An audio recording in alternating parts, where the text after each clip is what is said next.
Bien-aimés frères et sœurs, en ce jeudi 26 mars 2020, nous voici encore dans vos maisons avec la parole de Dieu. Et notre thème de ce jour est très alléchant. C'est que l'idolâtrie, en m'appuyant sur les textes du jour. Exode 32 commence ainsi.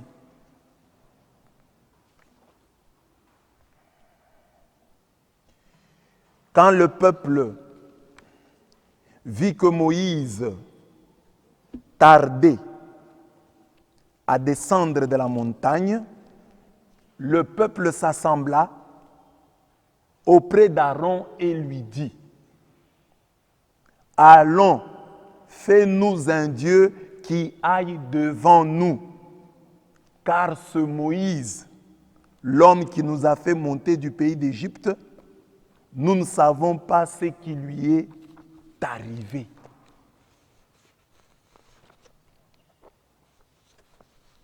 Ce détail que nous livre la première lecture, Exode 32, est déjà en lui-même très éloquent. La scène de l'adoration du veau d'or se passe donc en l'absence de Moïse, le leader. Il était sur la montagne, il était parti prier Dieu. Et derrière lui, le peuple faisant pression à Aaron, qui était son grand frère, mais ici son adjoint, le peuple obligea Aaron à lui fabriquer un Dieu qui aille devant lui, un Dieu visible, un Dieu palpable. Ainsi donc, ce détail nous explique déjà ce qu'est l'idolâtrie.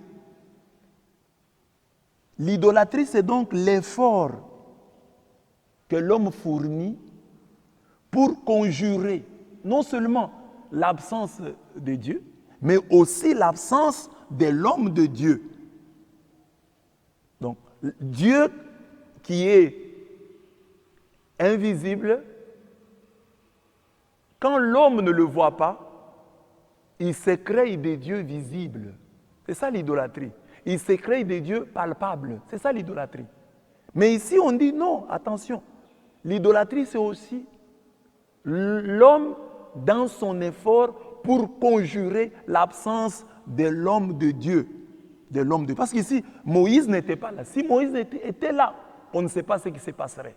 Mais ici, en l'absence de Moïse, parce que le peuple dit: « Fais-nous un Dieu qui aille devant nous, car ce Moïse, l'homme qui nous a fait monter du pays d'Égypte, nous ne savons pas ce qui lui est arrivé. »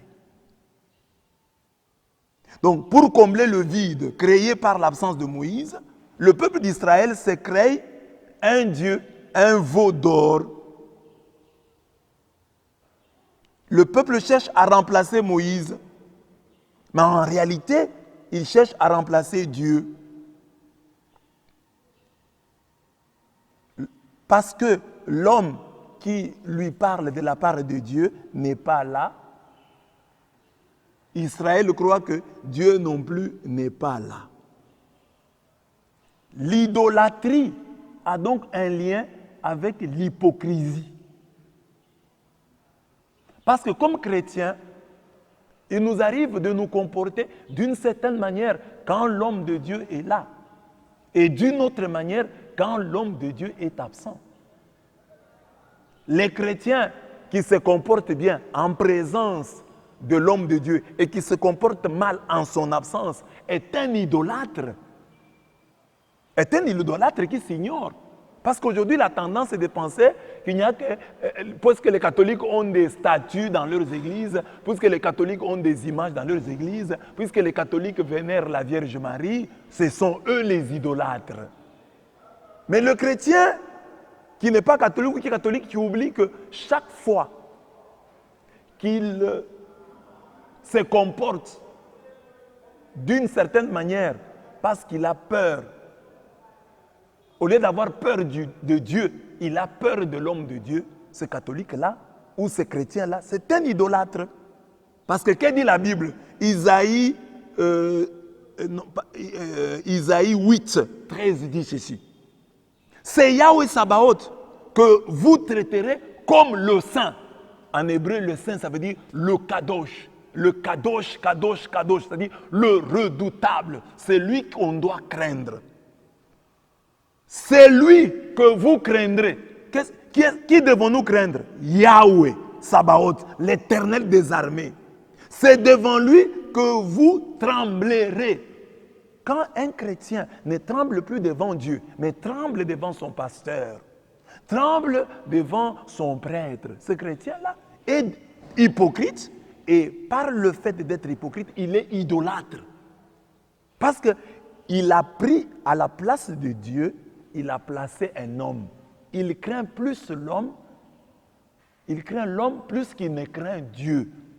De la même manière, les gens qui ont peur des frères, oh les frères vont me voir, je vais prendre cette bière en catimini.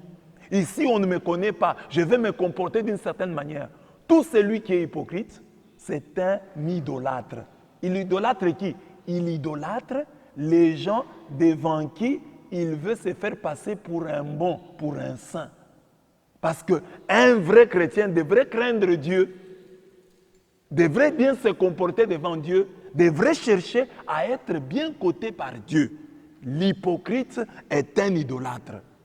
Est-ce que toi qui m'écoutes, il ne t'arrive pas des fois de sentir que tu crains Dieu, tu crains les hommes plus que tu ne crains Dieu? Alors si tu crains les hommes plus que tu ne crains Dieu, tu es idolâtre.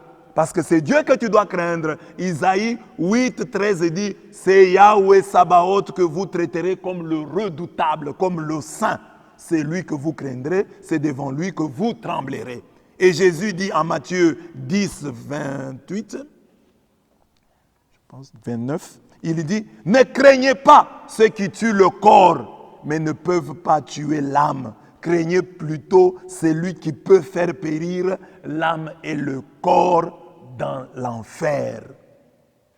Quand on ne se comporte bien qu'en présence de l'homme de Dieu et qu'on se comporte mal devant le Dieu des hommes, on donne à l'homme de Dieu la place du Dieu des hommes. On fait donc de l'homme de Dieu le saint, le redoutable, le kadosh, alors que l'unique redoutable, c'est l'Éternel, c'est Yahweh Sabaoth, l'Éternel des armées.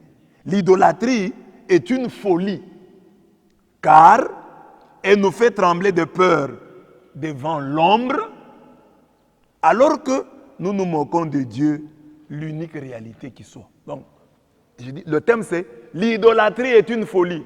En quoi est-ce que l'idolâtre est fou? Il tremble devant l'ombre, mais il ne craint pas la réalité. Donc vous voyez des ombres, elles vous effraient. L'ombre d'un couteau vous effraie plus que le couteau. Parce que l'homme de Dieu, c'est l'ombre. Et Dieu est la réalité. Alors un homme normal doit craindre la réalité. Parce que si je fais le mal, je me dis, si je peux faire le mal, il n'y a personne qui me voit. Mais Dieu te voit. Tu devrais craindre Dieu. Nous devrions craindre Dieu qui nous voit. Même quand tout le monde ne nous voit pas, Dieu lui nous voit. Et c'est celui-là que nous devons craindre. Et quand nous commençons à craindre les hommes sans craindre Dieu, nous sommes des hypocrites. Et en tant qu'hypocrites, nous sommes des idolâtres, car l'hypocrite veut gagner des points, veut être coté par les hommes, plutôt que de chercher à être coté par Dieu. Alors voilà la première question. Est-ce que tu es hypocrite? Si tu l'es, c'est que quelque part, tu es aussi idolâtre.